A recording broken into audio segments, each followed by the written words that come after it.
Olá, paz seja convosco. Estamos na campanha Tempo de Superação e o tema de hoje é Superando o Medo. Nosso texto está em 2 Timóteo, capítulo 1, verso 7, que diz assim: Porque Deus não nos deu espírito de temor, mas de fortaleza e de amor e de moderação. Separei aqui uma outra versão desse texto que eu gosto muito para ampliar o nosso entendimento sobre ele, que diz assim: Pois o Espírito que Deus nos deu não nos torna medrosos, pelo contrário, o Espírito nos enche de poder e de amor e nos torna prudentes. Esse prudentes é muito interessante. Em outras versões mais, ele diz assim: o Espírito de Deus nos torna equilibrados, ou então nos dá autocontrole.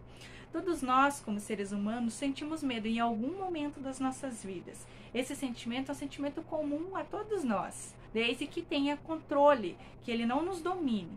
Existem muitos tipos de medo. Nós podemos separá-los em duas categorias: os medos reais e os medos irreais. Os medos reais são uma espécie de cuidado, aquele que nos previne, que nos livra do perigo.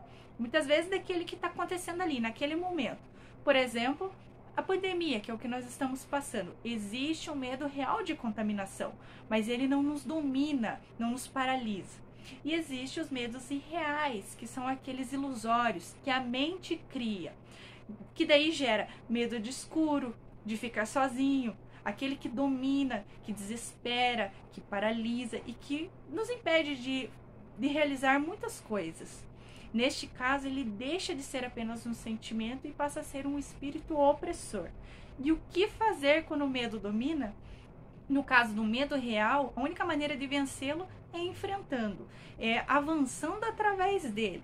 E sempre lembrando que Isaías 41:10 diz assim: Eu não tenho medo porque o Senhor está comigo. Ele me fortalece e Ele me ajudará nessa situação. E o medo irreal, esse no caso, ele exige um confronto maior, através de oração, muitas vezes de jejum e expulsando o espírito opressor. Ambos devemos lembrar da palavra.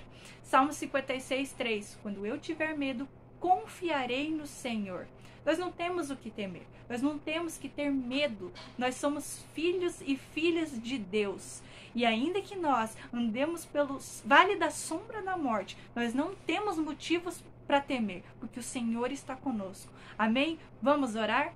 Pai, obrigada por cada vida que está assistindo esse vídeo. Eu oro por cada uma delas, Pai. Eu repreendo todo espírito maligno, todo espírito opressor do medo, que oprime, que domina, que impede de realizar, Pai. Em nome de Jesus eu repreendo que neste momento meus irmãos possam ser cheios do seu espírito, espírito de fortaleza e de ousadia. Em nome de Jesus, amém. Deus abençoe.